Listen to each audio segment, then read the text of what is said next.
Hello my friends, William Poloniak here again from Whole Health Foundation. On this juicer we have a stuck valve at the bottom that looks similar to this one.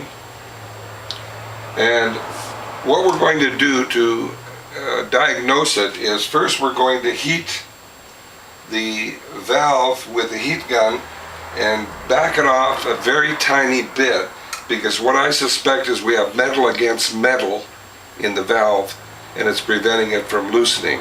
So the first thing we're going to do is turn it upside down, loosen the one bolt in the bottom, put some shims under the reservoir so that the 7/8 inch socket can fit over the nut. And let's do that in the next segment. Now the first thing I'm going to do is remove this bolt that holds on the reservoir and replace it with a longer bolt.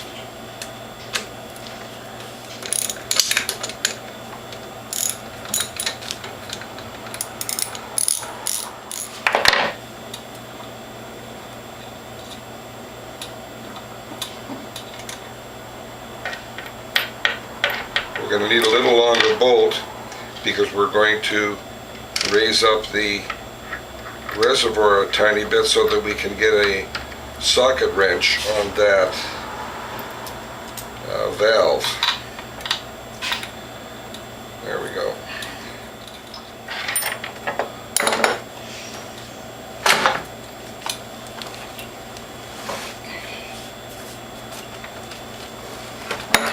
Now I'm going to take a shim and put it under here, and let's see if that socket goes over the valve. Yes, it does.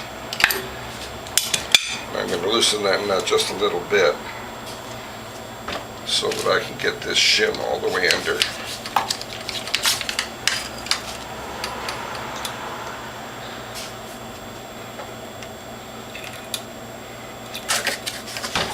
Okay.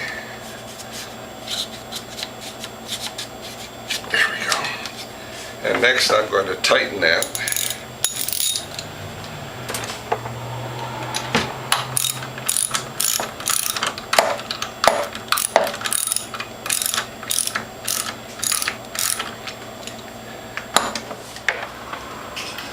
The next step will be to take a heat gun and heat the valve to make it easier for this Loctite in here to loosen up.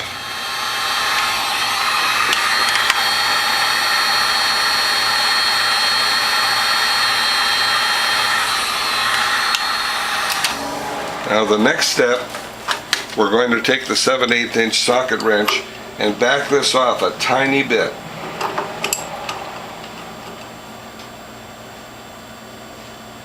There we go. Now let's see if we can get the valve that's stuck to loosen. Now as you can see, the valve is working, and what had happened was either the customer went clockwise all the way and pulled it tight, because the piston's not going to go up, and probably when they pulled it tight this got seized. And now you turn it clockwise to make it go up. Let's turn the machine on. I'll show you what I mean. Clockwise and back it off a little bit, and then to make it go down. And there you have it, my friends, and now we'll reassemble.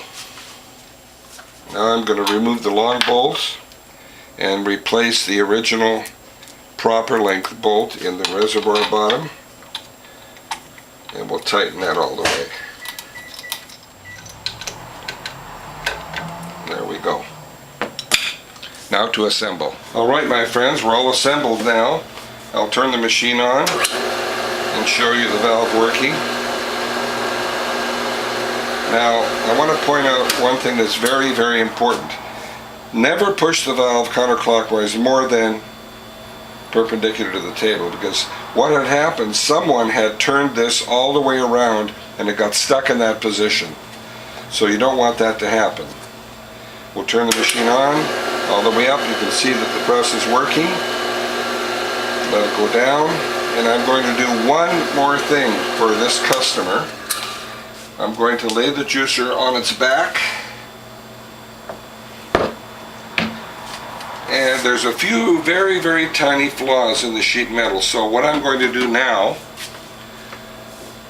is I'm going to take some either 400 or 600 grit sandpaper, put a couple of drops of oil on the sheet metal, and very, very carefully, and this is very, very important, you sand with the grain. You never go in circular motions or in a wavy motion.